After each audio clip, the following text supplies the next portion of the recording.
આ કહાની છે કુલુ પ્રદેશના કુલુ નરેશની. અનેક વેદો હકીમો ચિકિત્સાઓ આવ્યા અને ગયા, પણ કુલુ નરેશનો ગળતોયો કોઢ કોઈ મટાવી ન શક્યું. કોઈએ કવથના ઉકાળા પાઈ પાઈને કોઠું ચોખ્ખું કર્યું તો કોઈએ આખા અંગ પર તરહ તરહની ઔષધિનો લેપ કરાવ્યો. સૂર્ય સ્નાન, ઔષધિયુક્ત જળથી સ્નાન, સૂર્ય ભસ્મ, રસ રસાયણ આવું તો કંઈ ને કંઈ કરી જોયું, પણ રામ તારી માયા. કુલુ નરેશ તો ઉચ્છખલ ન હતા કે ન ભોગપરાયણ. બચપણથી જ એમના ભક્તિમાં સંસ્કાર ઠાસી ઠાસીને ભર્યા હતા. ભગવાન શ્રી રાઘવેન્દ્ર સરકાર તો અન્ય પ્રતિ હતી. શરીરમાં રોગના લક્ષણ જણાતા જ ચિકિત્સાની સાથે સાથે પંડિતોને બોલાવીને અનુષ્ઠાન આરંભ કરાવી દીધો. પારભની પ્રબળતા હોય છે ત્યારે પુરુષાર્થને પણ પરાજય સ્વીકારવો પડે છે. કુલુ નરેશે રોગને રોકવા માટે ગ્રહ શાંતિ યજ્ઞયાદી કરાવ્યા, ઔષધોનો આશ્રમ લીધો, પણ સડો પીઠેલી કેરી પ્રતિદિન વધુને વધુ સડતી જાય છે. એમ કુલુ નરેશના અંગે અંગમાંથી ગળતોયો કોઢ ફૂટીને નીકળ્યો. રોગ પણ કેવો નજર નાખતા ચિતરી ચડે.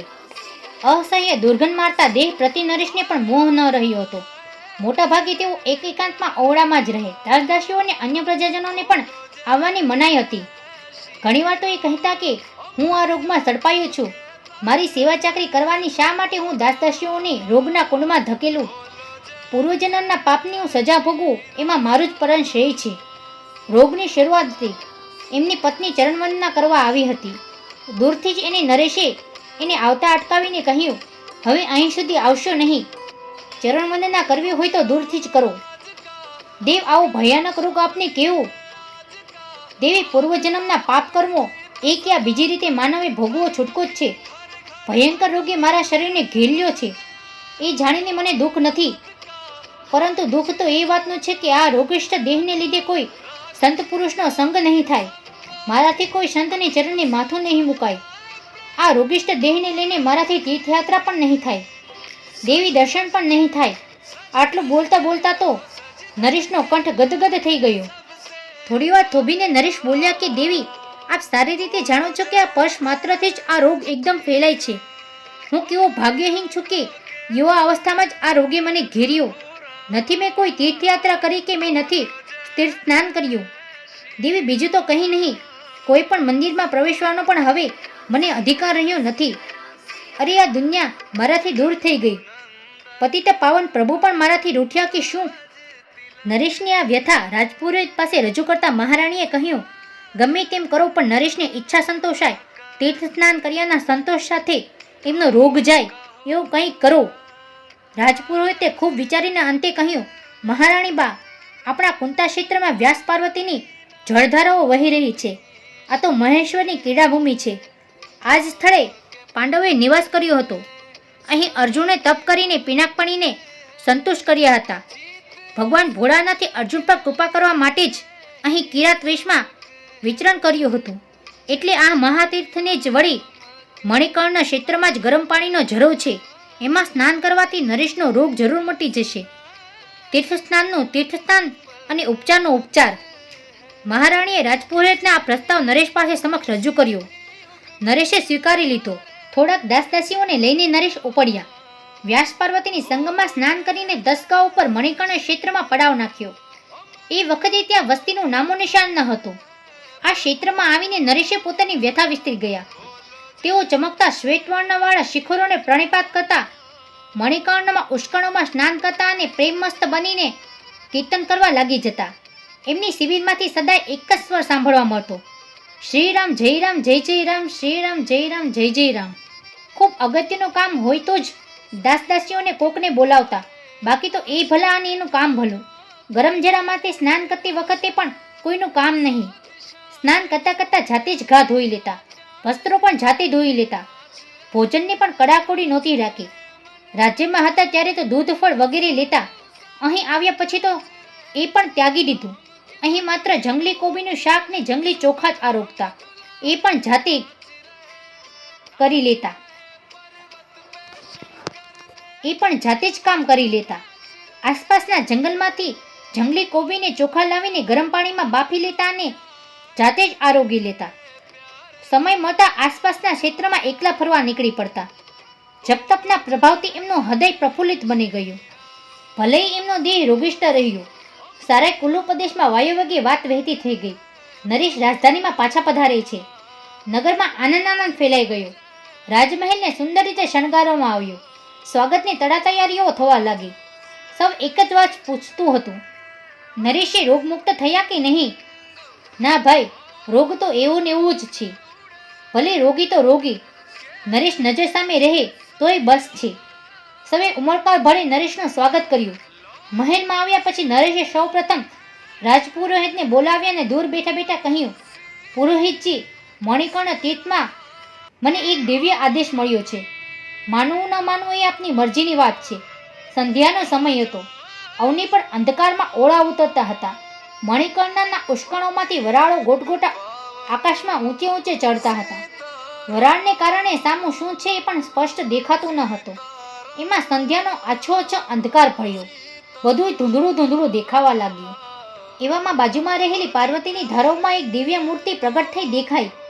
આહા, શ્રી અદ્ભુત મૂર્તિ હતી. જાણે મહામહેશ્વર શાંતિ ભાવે બેઠા હતા.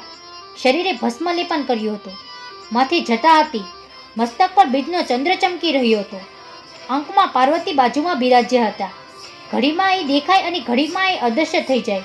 હું તો ઊભો થઈને બાજુએ દોડ્યો. એક મહાદૈવ્ય પાર્વતી પ્રકાશ જળમાં વિલીન થતો જોયો. એટલામાં આકાશમાં વાણી થઈ, નરેશ, તમારે રોગમુક્ત થવું છે? અહીંથી અયોધ્યા જાઓ. ત્યાંથી શ્રી રઘુનાથજીને લઈ આવો. એમના સ્નાનોદકથી સ્નાન કરો. તમારો રોગ જળમૂળમાંથી જશે. આટલું કહેતા નરેશનો કંઠ રૂધાઈ ગયો. આંખમાંથી અશ્રુ સેવા લાગ્યા. અંગ રોમાંચિત થઈ ગયું. નરેશે આદેશ અનુસાર અયોધ્યા તો જઈએ, પણ ત્યાંથી ક્યાં રઘુનાથજીને લાવવા? ત્યાં તો અયોધ્યામાં રામજીના સેંકડો મંદિરો છે. જેવો આદેશ સાંભળ્યો છે એવું સપન પણ જોયું છે. સપનમાં મેં મંદિરમાં પણ જોયું છે. સીતારામની શ્રી મૂર્તિના પણ દર્શન કર્યા છે. અને સપનમાં શ્રી રાઘવેન્દ્ર સરકારે મને ભૂમિને પોતાની ચરણસ્પર્શથી પાવન કરવાનું વચન પણ આપ્યું છે. નરેશ પાસેથી સવિસ્તર માહિતી મેળવીને રાજપુરોહિતે જાતે અયોધ્યા જવાનો નિશ્ચય કર્યો. અનેક સેવક સચિવ આદિને લઈ પગપાળા સૌ અયોધ્યા પહોંચ્યા. નરેશે આપેલી માહિતી અનુસાર શ્રી રઘુનાથજીના મંદિરે પહોંચ્યા. જેવું વર્ણન કર્યું હતું એવી જ મૂર્તિ પણ બરાબર એ જ. કોઈ મોટા માણસને નિમંત્રણ આપતા પહેલા એમની આદતો, રુચિ વગેરે જાણી લઈએ છીએ. એમ રાજપુરોહિતે પણ રાઘવેન્દ્ર સરકારને પોતાને ત્યાં લઈ જતા પહેલા તેમના સત્કારની રુચિઓ, ઉત્સવો પૂર્ણ માહિતી મેળવવા માંડી. પૂર્ણ માહિતી મેળવવા માટે રાજપુરોહિત પૂરું 1 વર્ષ ત્યાં રહ્યા. એમને પ્રત્યેક દિવસે પ્રત્યેક પર્વ પર જેવી જ રીતે વિધિથી રાઘવેન્દ્ર સરકારની સેવા પૂજા થતી હતી એવું સાવધાનીપૂર્વક નિરીક્ષણ કર્યું. એ બધું જ પોતાની નોંધમાં લખતા ગયા. બરાબર 1 વર્ષ પછી એક રાત્રિએ રાજપુરોહિતે રાઘવેન્દ્ર સરકારની નાનીશી મૂર્તિને મંદિરમાંથી ઉપાડીને ચાલવા માંડ્યા. સુંદર પ્રભાત પ્રગટ્યું. પ્રભુના દર્શન કરવા માટે અનેક ભક્તો એકઠા થયા. સમય થતાં પૂંજારીજી આવ્યા. મંદિરના દ્વાર ખોલ્યા, પણ પીઠિકા પર રાઘવેન્દ્ર સરકારની મૂર્તિ ન જ મળે. આખા અયોધ્યામાં ખળભળાટ મચી ગયો. ચારે તરફ એક જ વાત ચર્ચાઈ હતી, પ્રભુની મૂર્તિ ગુમ થઈ, મૂર્તિ ગુમ થઈ. અરે પણ પ્રભુની મૂર્તિ જાય ક્યાં? પેલો કુલુ પ્રદેશનો પુરોહિત 1 વર્ષથી અહીં ઘા જમાવીને બેઠો હતો. આજે એ દેખાતો પણ નથી. ક્યાંય એ ઉપાડીને હાલતો થયો ન હોય. પૂંજારીઓએ શંકા વ્યાજબી લાગી. ચાલો ત્યારે વિચારો છો શું? હજી એ આટલામાં જ હશે. ઘસમસતા પૂરપેઠે અવધવાસીઓ પુરોહિતનો પીછો પકડ્યો. રાજપુરોહિતે જોયું અવધવાસીઓ આવી રહ્યા છે. સૌને આદેશ આપી દીધો. અવધવાસીઓ ગમે તેટલો ક્રોધે ભરાઈ ગરમ થાય છતાં પણ કોઈએ હરખ સરખો ઉપચારવાનો નથી. આપણે તો નતમસ્તકે હાથ જોડીને ઊભા રહેવાનું છે. ક્રોધથી ધુઆપુઆ થતા અવધવાસીઓ સમીપ આવીને ઊભા. રાજપુરોહિત તો નતમસ્તકે અભિવાદન કરીને ઊભા રહ્યા. ક્રોધના આવેશમાં આવીને અવધવાસીઓ ન કહેવાના શબ્દો કહ્યા, છતાંય રાજપુરોહિતે એક હરખ સરખો પણ સામો ઉપચાર ન કર્યો. જ્યારે એમનો આવેશ ઓછો થયો ત્યારે રાજપુરોહિતે નમ્રતાથી કહ્યું, આપ મર્યાદા પુરુષોત્તમ શ્રી રાઘવેન્દ્ર સરકારના અપ્તવજન છો, અમારા પરમ આદરણીય છો. અમે તો પહાડના વસનારા પાપી અપરાધી પ્રાણીઓ છીએ. આપ જો સજા કરશો તો એનાથી અમારું કલ્યાણ જ થવાનું છે. પણ એક વાત સાંભળી લો, શ્રી રાઘવેન્દ્ર સરકારની મૂર્તિ લઈ જઈએ છીએ એ અમારી ઈચ્છાથી નહીં, રાઘવેન્દ્ર સરકારની ઈચ્છાથી લઈ જઈએ છીએ. અમે તો ચોરી નથી કરી. રાઘવેન્દ્ર સરકારને પર્વતના પ્રદેશમાં પ્રવાસ કરવાની ઈચ્છા થઈ છે. અમે તો એ ઈચ્છા પૂરી કરવાનો પ્રયત્ન કરી રહ્યા છીએ. છતાં એમને પાછું ફરવું હોય તો ખુશીથી આપ પાછા લઈ જઈ શકો છો. આપ એમને પ્રસન્નતાપૂર્વક લઈ જઈ શકો છો. અવધવાસીઓ ક્રોધે તો ખૂબ ભરાયા હતા, પરંતુ ક્રોધની સામે ક્રોધ ન ટકરાયો. ક્રોધની જ્વાળામાં પણ નમ્રતાનો જળનો છંટકાવ થયો. હાના કરતા રાજપુરોહિતે એવો પ્રસ્તાવ મૂક્યો કે મારામાં શ્રી રાઘવેન્દ્ર સરકારની જે નાનકડી મૂર્તિ છે એને ખુશીથી લઈ જાઓ. રાજપુરોહિતે તો શ્રી રાઘવેન્દ્ર સરકારને ભૂમિ પર પધરાવ્યા. અવધના પૂંજારીઓએ ઉપાડી લેવા ઝપટ મારી, પણ આ શું? ભગવાન ઉપડ્યા કે ઉપડ્યા જ નહોતા. પૂંજારીના અંગે અંગ પરસેવો વળી ગયો, પણ પ્રભુની મૂર્તિ તસથી મસ ન થઈ. બીજાએ પણ પ્રયાસ કરી જોયો, પણ એ જ દશામાં થાક્યા અને બોલ્યા, ભાઈ ત્યારે શું કરીશું? ભગવાનની ઈચ્છા જ નથી જવાની, તો આપણાથી એમને કેમ રોકાશે? સવે અવધ પાછા ફરવાની તૈયારી કરી, પણ એક પરિવાર રાજપુરોહિત સાથે ચાલ્યો અને અવધવાસીઓ પૂછ્યું, અરે તમે સાથે કેમ જાઓ છો? જ્યાં પ્રભુ છીએ ત્યાં અમે. પ્રભુ વિનાના અવધમાં જીવાય કેમ? બડી ધામધૂમ શ્રી રાઘવેન્દ્ર સરકારની કુલ્લુ પ્રદેશમાં લાવવામાં આવ્યા. મંદિરમાં બિરાજમાન કર્યા. શ્રી રાઘવેન્દ્ર સરકારના કુલ્લુમાં પધાર્યા એ જાણીને કુલ્લુ નરેશને આનંદ થઈ ગયો. જ્યારે રઘુનાથજીની પાલખીમાં રાજમહેલ પાસેથી પસાર થયા ત્યારે નરેશે દૂરથી પ્રણામ કર્યા. સારું મુહૂર્ત જોઈને શ્રી રઘુનાથજીએ પ્રેમપૂર્વક સ્નાન કરાવ્યું. પ્રભુના સ્નાન મોદકમાં સુવર્ણ પ્રાતર ભરીને રાજપુરોહિતે કુલ્લુ નરેશ પાસે લઈને આવ્યા. ઉલ્લાસભરે સ્વરે કહ્યું, મહારાજ બાજત પર બિરાજો, પ્રભુના સ્નાનોદકથી આપને સ્નાન કરાવીએ. કુલ્લુ નરેશ તો ઘડીભર પ્રભુનો સ્નાનોદક અનિમેષ નયને નિહાળી રહ્યા હતા. પ્રભુની મંગલમૂર્તિ નજર સમક્ષ તરવરવા લાગી. એમનું હૈયું ભરાઈ આવ્યું, આંખોમાં આંસુનું તોરણ બંધાયું અને ગદગદ કંઠે કહ્યું, પુરોહિતજી આપ પણ આવી અનુચિત આજ્ઞા આપશો? આવું મેં સપનામાં પણ વિચાર્યું નહોતું. ભગવાન ભોળાનાથે તો આદેશ આપ્યો, પણ મારા આરાધ્ય દેવ શ્રી રાઘવેન્દ્ર સરકારના પરમ પાવન સ્નાનોદકથી સ્નાન કરીને એને અપવિત્ર કેમ કરાય? અને મારો દેહ તો જુઓ, રોમે રોમમાંથી પરુને પાચ વહે છે, દુર્ગંધના ગોટાળા ઉડે છે. આવા અધમ શરીરને મારા આરાધ્ય દેવના અભિષેકનું પરમ પાવન જળ રેડું? નહીં, પુરોહિતજી મારું તો કદીએ નહીં થવા દો. ભલે આ દેહ કાલે પડતો હોય તો આજે પડે. સુવર્ણ કળશના આંગળી બોળીને એકાદ બે છાંટા નરેશે મસ્તક પણ નાખ્યા.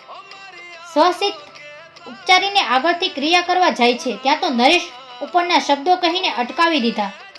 પુરોહિત તો શું કરવું ને શું ન કરવું એની દિદ્ધામાં પડી ગયા. તે બોલ્યા, મહારાજ ભગવાન શંકરે જાતે તો આપને આદેશ આપ્યો છે, પછી સ્નાનોદકથી સ્નાન કરવાની શી હરકત છે? પંડિતના પાપ ધોવા માટે પણ આપણે ગંગાજીમાં સ્નાન નથી કરતા? ગંગાજળ શું છે? એ પણ પ્રભુનું પાદોદક જ છે ને. પ્રભુના પાદોદકમાં સ્નાન કરવામાં દેહની સાર્થકતા છે. પુરોહિતજી હું તો અજ્ઞાન ને અમૂઢ જીવ છું. તર્ક કરવાની મારામાં શક્તિ નથી. બાળક અબૂધ હોય, અજ્ઞાન હોય ત્યાં સુધી માતા પિતાના ખોળામાં બેસે, મસ્તક પર ચડી બેસે છે, એમાં એને કોઈ દોષ નથી. પણ જ્યારે બાળક સમજણું થાય ત્યારે એનાથી આવું ન થાય. મોટી ઉંમર અનેક રીતે માતા પિતાને સન્માન કરે છે. એ જ રીતે સાજી પૂંજા છે, એનાથી જ માતા પિતાના પ્રસન્ન થાય છે. રાજપુરોહિત નારાજ થઈ ગયા. કુલ્લુ નરેશ બાજટ પર ઉઠીને પોતાના ખંડમાં ચાલ્યા ગયા.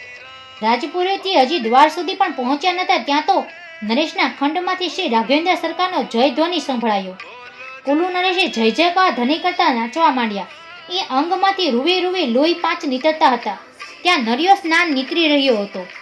રાજપુરોહિત પાછા ફર્યા. નરેશે પણ દોડતા આવીને રાજપુરોહિતના ચરણોમાં આળોટી પડ્યા. નરેશનો સુંદર સ્વસ્થ યુવાન નિર્મળ દેહ જોઈને રાજપુરોહિત પણ આશ્ચર્યચકિત થઈ ગયા. કુલ્લુ નરેશે રાજપુરોહિતના આંખમાં આંખ પોરવતા પૂછ્યું, પુરોહિતજી આ શેનો પ્રભાવ છે? મેં સ્નાનપોદકથી સ્નાન પણ નથી કર્યું. નરેશ આ શ્રદ્ધા અને ભક્તિનો પ્રભાવ છે. કુલ્લુ નરેશે વિધિપૂર્વક રાઘવેન્દ્ર સરકારનું પૂજન કર્યું. આજે પણ કુલ્લુના રઘુનાથજીના મંદિરમાં અયોધ્યામાંથી લાવેલી એ મંગલમૂર્તિ બિરાજમાન છે. જય શ્રી રામ, જય શ્રી કૃષ્ણ, રાધે રાધે.